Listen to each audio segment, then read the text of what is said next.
Deformações, parte 4. Vamos abordar a deformação transversal coeficiente de Poisson. Seja uma barra de seção retangular submetida a uma força normal de tração. Então vamos desenhar a barra, né?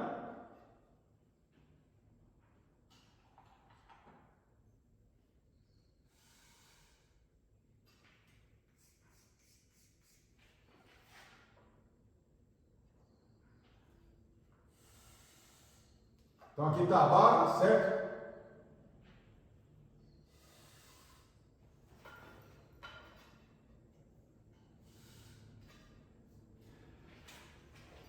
Então ela vai ser submetida a uma força de tração. Vamos chamar essa força de tração P, certo? P. Ao tracionar essa barra, ela vai aumentar de comprimento, tá certo? Vamos supor, nós temos um corpo aqui. Quando nós tracionamos o corpo, ele aumenta de comprimento, tá certo? Ele vai aumentar de comprimento. Vamos supor, a barra que era L,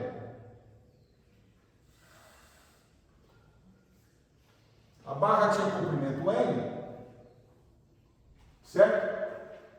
Ao ser submetida essa barra à força de tração, certo? Vai acontecer o seguinte: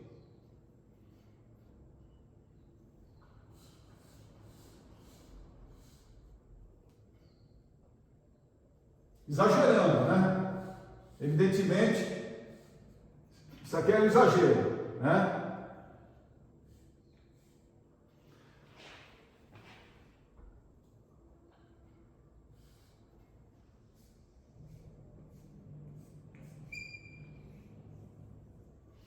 Então, a barra, ao ser submetida à força de tração, vai aumentar de comprimento, né? Porém, a seção transversal dela vai ser contraída, né? É até intuitivo, que esse corpo aqui, vamos tracionar, a gente vê, ó, tracionando, a gente vê que as dimensões transversais são contraídas, certo? Então a gente vê que a altura da barra, certo, foi contraída. Aumentou o comprimento e diminuíram as dimensões da seção transversal, certo? E o contrário também ocorre, ou seja, se essa força de tração fosse de compressão, né, aí é o contrário, tá certo? A barra ia diminuir de comprimento, porém, iríamos ter um aumento da seção transversal, certo? Se fosse comprimir a barra, vamos supor um corpo, a gente comprime, o comprimento da barra diminui, mas aumenta as dimensões transversais, certo? Vamos passar para o quadro seguinte, mas antes, acho que vamos escrever, né? Então, a tração acarreta aumento de comprimento.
Bom, a tração acarreta aumento do comprimento da barra. Entretanto, haverá contração transversal e vice-versa. Tá certo? Nós vamos para o quadro seguinte aqui continuar o assunto.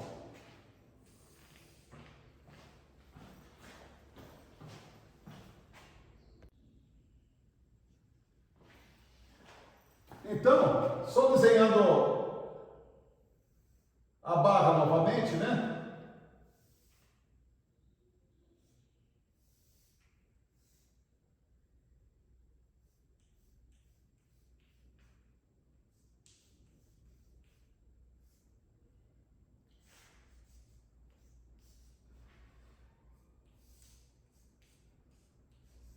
Bom, ela foi submetida à força de tração. Ela inicialmente tinha o comprimento L, passou a delta L, né? Nós vamos fazer aqui um corte S, né? Para ver o que aconteceu.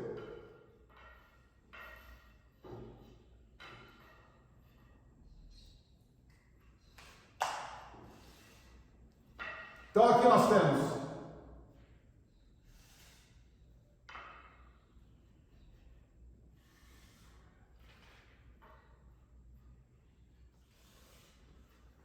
nós temos a seção, tá certo? Através do corte aqui. Vou escrever seção retangular, né?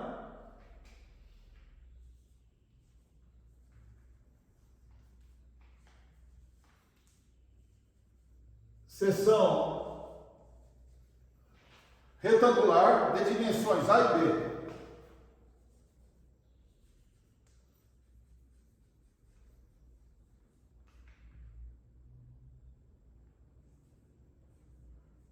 Certo? Então, aqui, dimensões A e B, certo?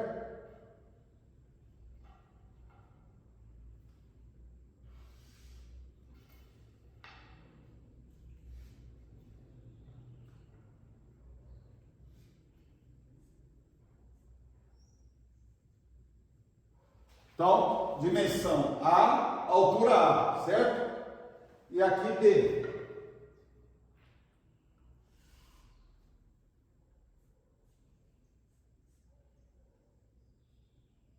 Certo? Dimensões A e B, inicialmente, né? Inicialmente, antes da aplicação da força de tração, tinha dimensões A e B. Com a aplicação fica o seguinte, com a aplicação da força de tração, só lembrando que não está em escala, certo? Exagerando, né?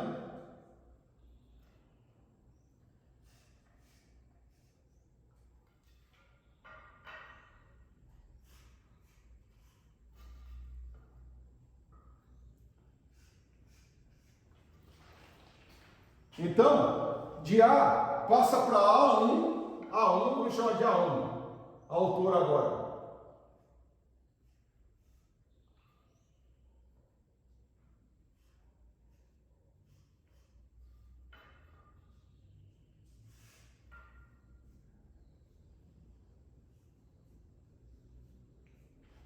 Então, de A passa para A1 e de B passa para B1, certo?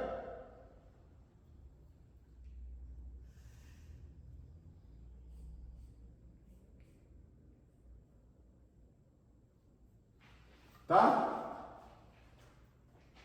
Então, a força de tração agindo na barra faz com que ela tenha um comprimento maior, né, que seria o ΔL, tá? E contrai as suas dimensões transversais, ou seja, de A passa para A1 e de B passa para B1, né?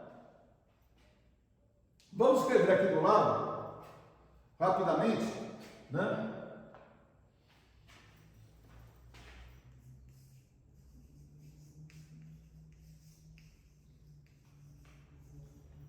Desta forma,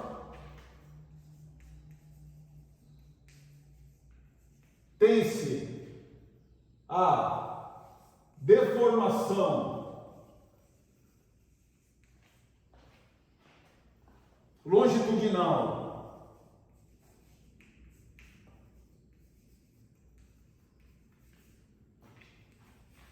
epsilon, certo?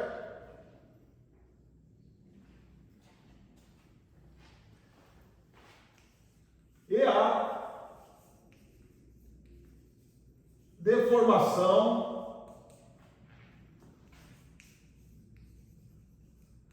transversal epsilon TR. Vamos chamar de epsilon TR, certo? Então, nós temos a deformação longitudinal, certo? Deformação longitudinal e a deformação transversal, né? A deformação transversal, que vamos chamar de epsilon TR, certo? Então, essa deformação transversal epsilon TR, em todas as direções,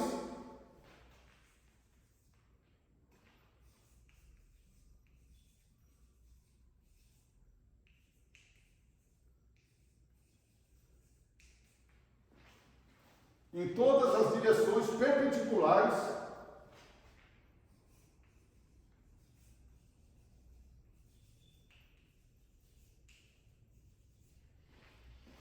em todas as dimensões perpendiculares à direção da força.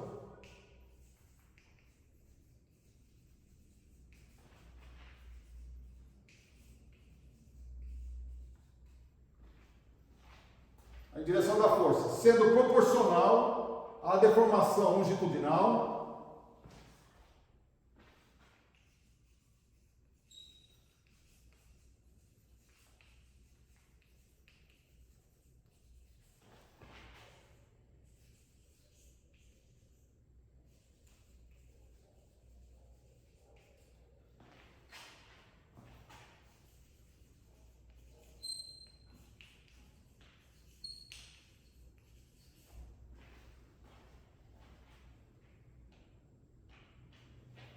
e de sinal contrário.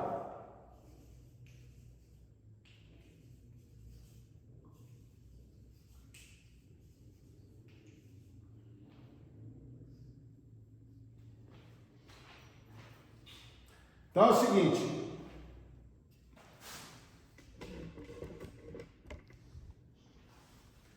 desta forma tem-se a deformação longitudinal, epsilon, e a deformação transversal, epsilon TR, certo? Em todas as direções perpendiculares à direção da força, certo?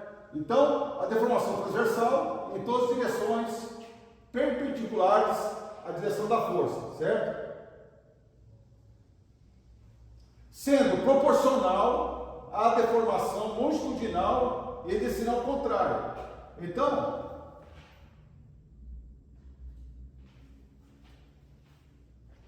a deformação transversal seria o seguinte: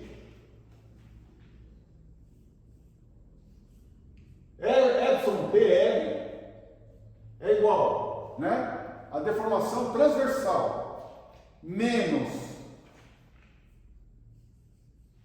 mi vezes epsilon, certo? Sendo mi o coeficiente de Poisson. Então, mi é o coeficiente de Poisson, certo? Que varia com a natureza do material, né?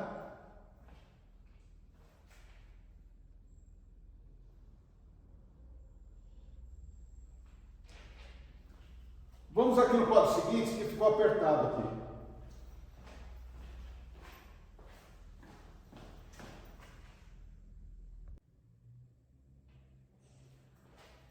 Então, passando para o quadro seguinte, botando numa ordem, né? Após a deformação, ou seja, nós temos a barra, né? Fixada do lado esquerdo, engastada, submetida a uma força de tração P. O que vai acontecer? Ela vai aumentar de tamanho, quer dizer, ela vai de L mais um certo ΔL. O comprimento final dela vai ser L mais ΔL, certo? Só que é o seguinte, quando a barra aumenta, ou seja, a barra aumentar seu comprimento devido à força de tração, as suas dimensões transversais se contraem, tá certo? É o contrário, né? Ou seja, diminui as dimensões, tanto na altura como na largura, diminui as dimensões transversais. Isso é até intuitivo, né? E ao contrário também, ou seja, se tivermos uma força de compressão, o comprimento da barra vai diminuir e as medidas das seções transversais vão aumentar, certo? No caso aqui, nós estamos fazendo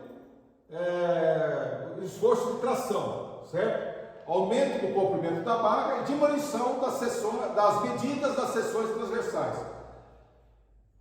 Então nós temos que a deformação transversal é menos um certo μ vezes epsilon, né? Ou seja, epsilon TR é a deformação transversal. Então a deformação transversal é igual a menos μ, que é o coeficiente de Poisson, que varia com a natureza do material, certo?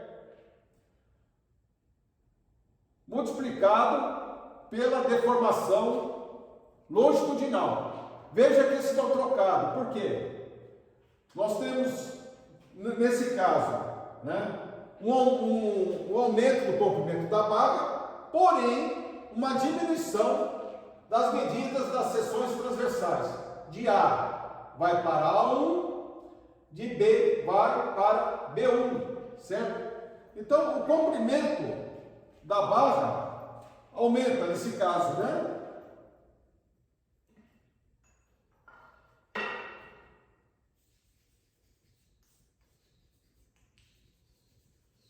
O comprimento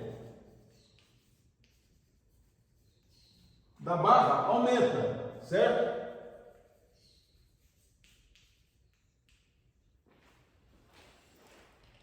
Então seria o seguinte, seria o comprimento da barra, o comprimento final, seria L, certo? O L mais delta L, certo? L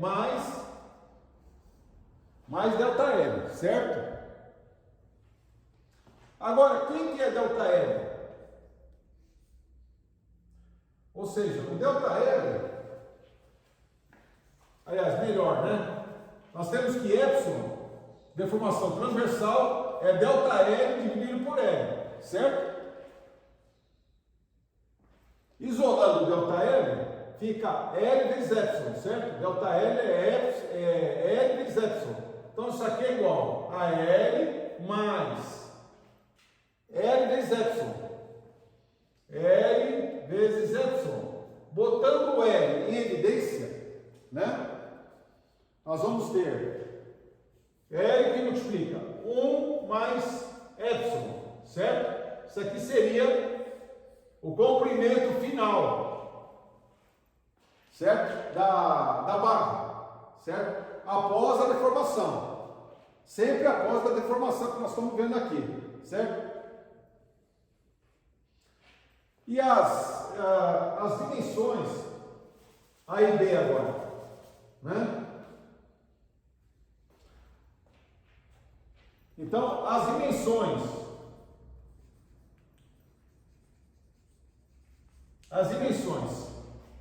A e B diminuem, né? Diminuem. Ou seja, vamos pegar aqui o caso do A, certo? Então, a deformação transversal vai ser igual a delta A dividido por A, certo?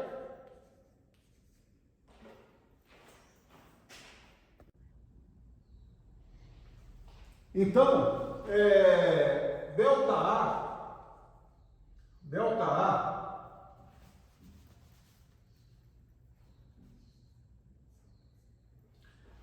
é A vezes a deformação transversal, certo? Isolei o delta A. Agora, quem que é a deformação transversal? É μe, certo? É o coeficiente do Poisson multiplicado pela deformação longitudinal. Vamos substituir aqui, ó. Então fica A vezes μe, certo? Mi epsilon, quer dizer, mi vezes epsilon, certo?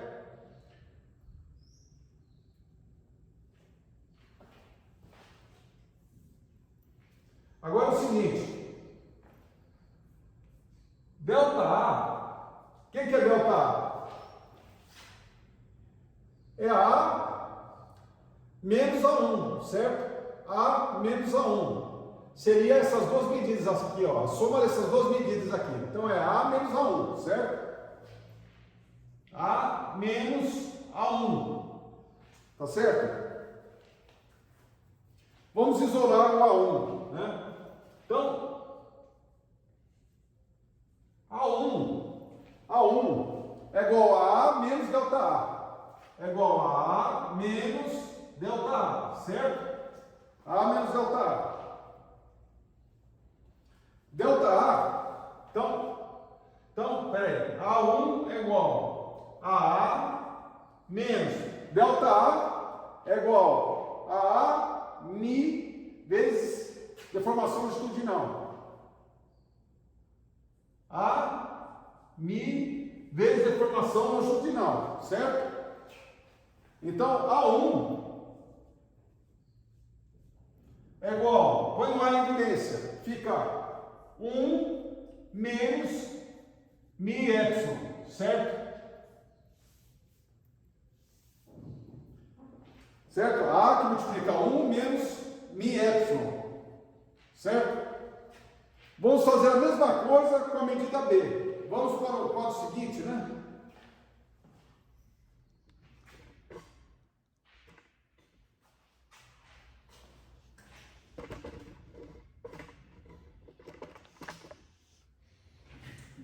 Então, indo para o quadro seguinte, vamos fazer só rapidamente aqui, né?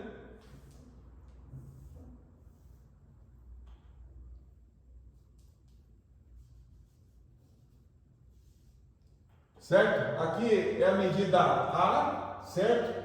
Aqui é a medida A1, aqui é B1 e aqui é B, certo? Tá certo?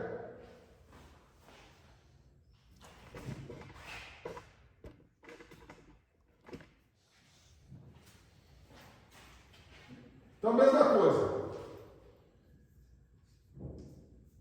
B1 é B menos delta B, certo? É B menos delta B. Tá certo? Nós temos que a deformação transversal é delta B sobre B, certo? Delta B dividido por B, né? Isolando o delta B, delta B é igual a deformação transversal multiplicado por B, tá certo?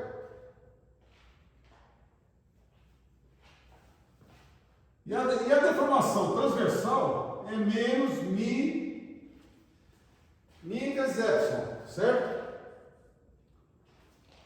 Tá certo?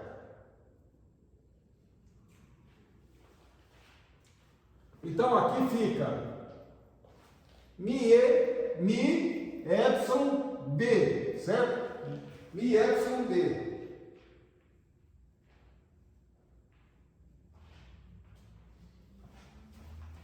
Então, B1 é igual a B menos delta B. O que é delta B? Menos mi, aliás, vamos colocar o B na frente, né? Menos B, mi, epsilon, certo?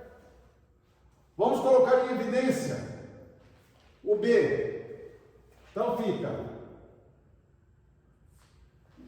1 menos μ, certo? Então o comprimento B1, o comprimento final, após a deformação, é B que multiplica 1 menos μ, certo? E o comprimento final do A1 é A que multiplica 1 menos μ, certo? Nós vimos lá, né? A1 é igual a A que multiplica 1 menos μ, né? Que a gente viu agora aqui no quadro anterior, certo? Tá certo?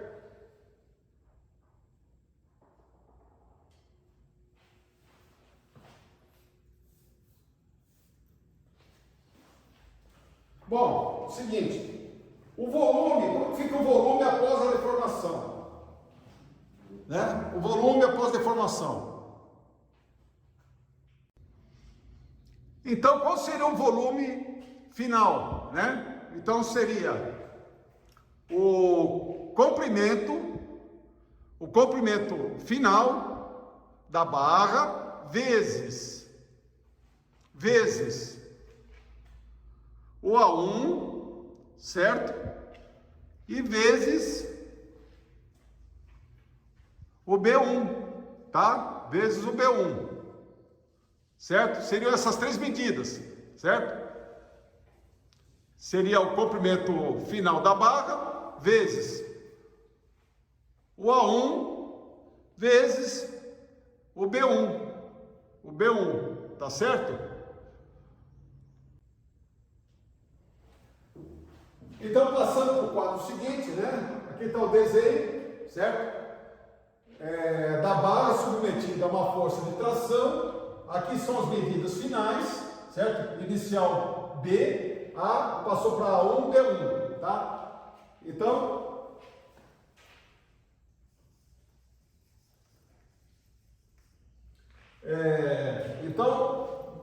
o volume após a deformação será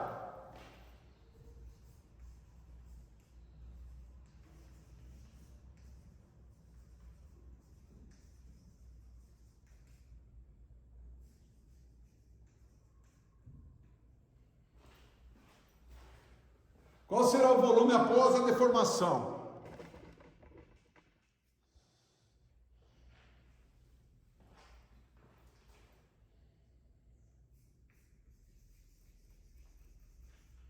O volume após a deformação, o volume da barra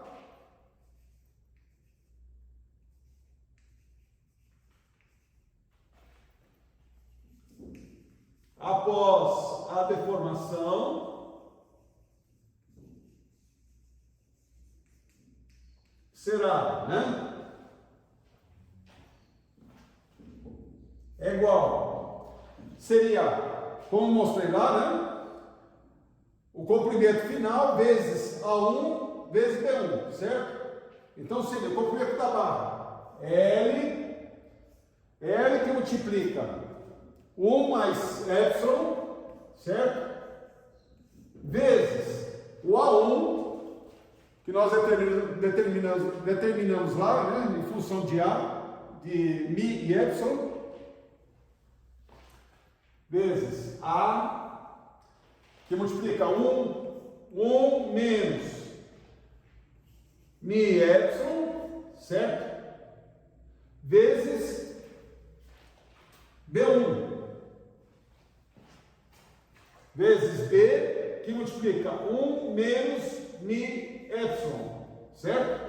Isso aí é o volume o volume da barra após a deformação, certo? Então, o volume final é igual a L vezes A vezes B, que multiplica 1 mais epsilon, 1 menos μ epsilon, vezes 1 menos mi epsilon, certo? Volume final é igual. Quem que é L vezes A vezes B? É o volume inicial, certo? É o volume inicial. É a área da seção inicial, certo? Antes da deformação vezes o comprimento inicial dela, certo? Então isso aqui é o volume inicial, né? É o V, vou chamar de V. Então seria V vezes 1 mais epsilon, certo? Que multiplica 1 menos mi epsilon ao quadrado, certo? São dois fatores iguais aqui. 1 menos mi epsilon ao quadrado, certo?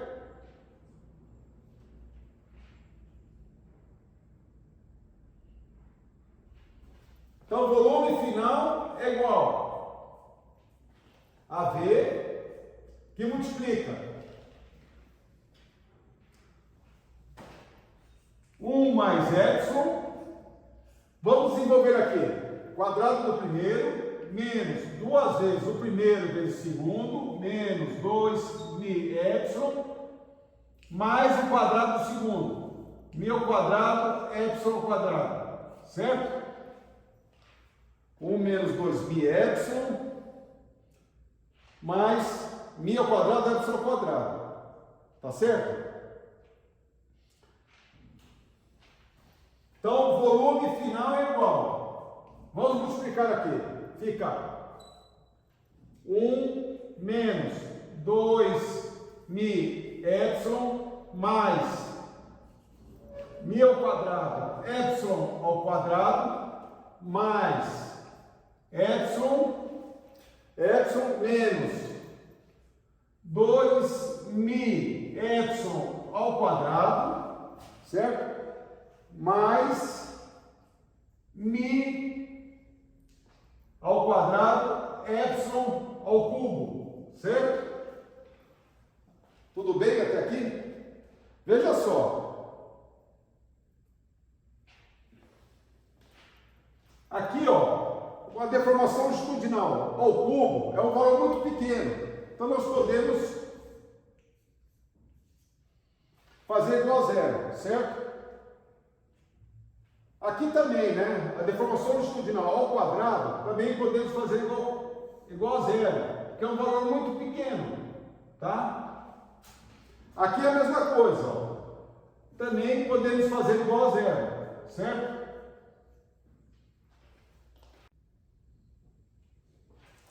Ah, claro, aqui é multiplicado por V, né? Tinha esquecido, né? Multiplicado por V, pelo volume, né? Então, V final, volume final após a deformação, vai ser igual V que multiplica 1 menos 2 mi epsilon, menos 2 mi epsilon, 2 mi, deixa eu apagar essa aqui.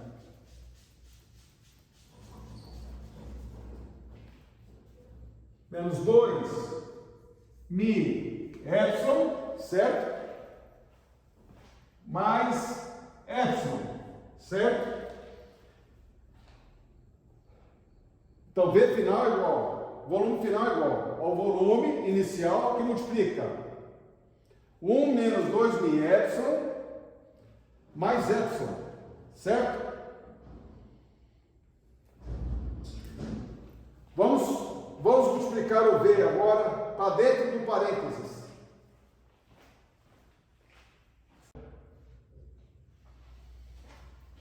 Então, indo para o quadro seguinte, né? Vou copiar essa expressão novamente. VF é igual a V, que multiplica 1 menos 2 mi epsilon mais epsilon, certo? Que vai ser igual V, vamos multiplicar aqui dentro, V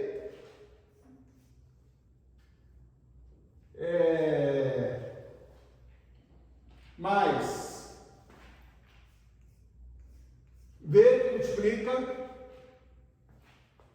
menos 2 mi epsilon mais epsilon, certo? Esse V aqui ficou meio ruimzinho, né?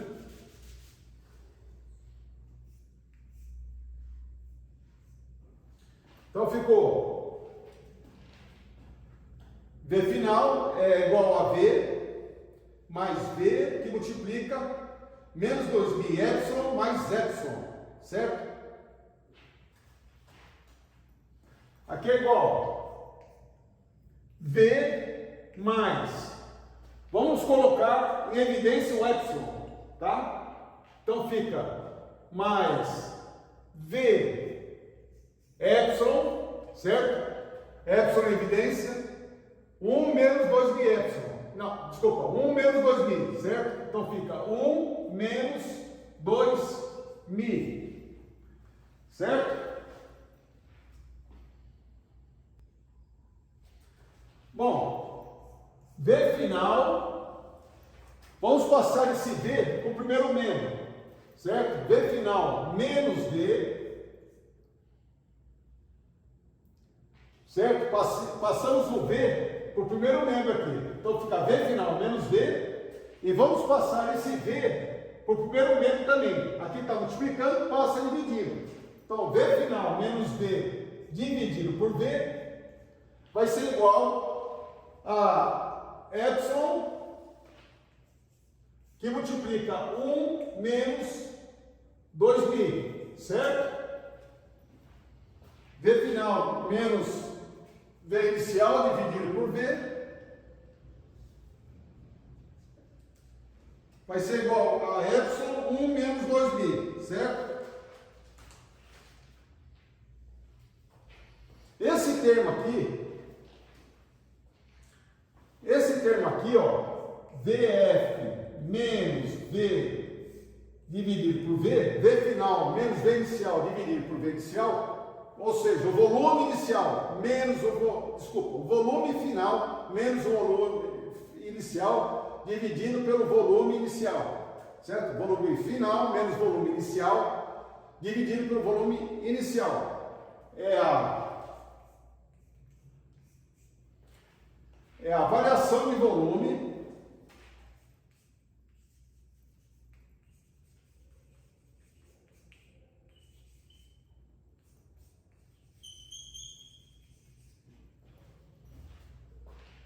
VF menos F, volume final menos volume inicial, por unidade de volume inicial.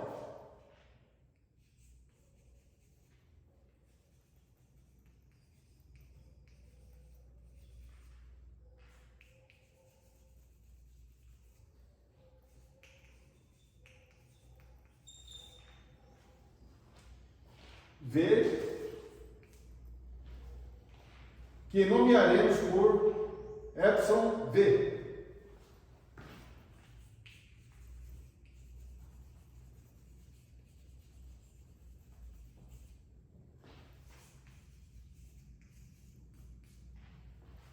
Então, volume final menos volume inicial dividido por volume inicial é a variação de volume final menos volume inicial por unidade de volume inicial, V, que nomearemos por epsilon V, certo? Epsilon V, tá certo?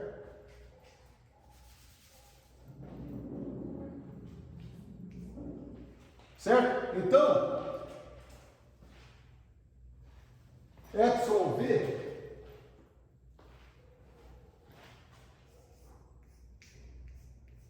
vai ser igual a epsilon, que é a deformação longitudinal, que multiplica 1 menos 2mi. Ou seja, mi é o coeficiente de Poisson, né? Tá certo?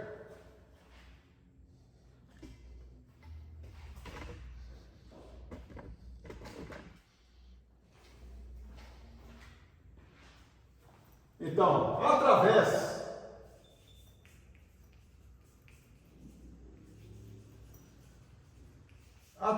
dessa forma,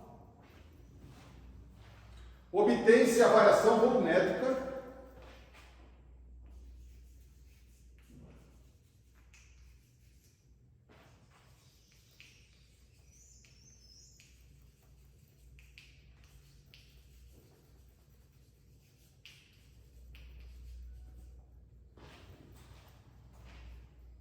em função da variação linear.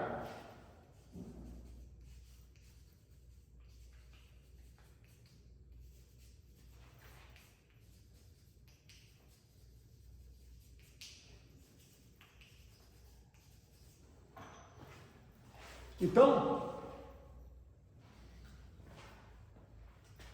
deformação volumétrica, né? Epsilon V, né? Que é a variação do volume, V final menos V inicial, por unidade de volume inicial. V, que nomearemos por epsilon V. Então, epsilon V é epsilon, que multiplica 1 menos 2.000. Através dessa forma, obtém-se a variação volumétrica em função da variação linear, certo? Variação volumétrica em função da variação linear, certo?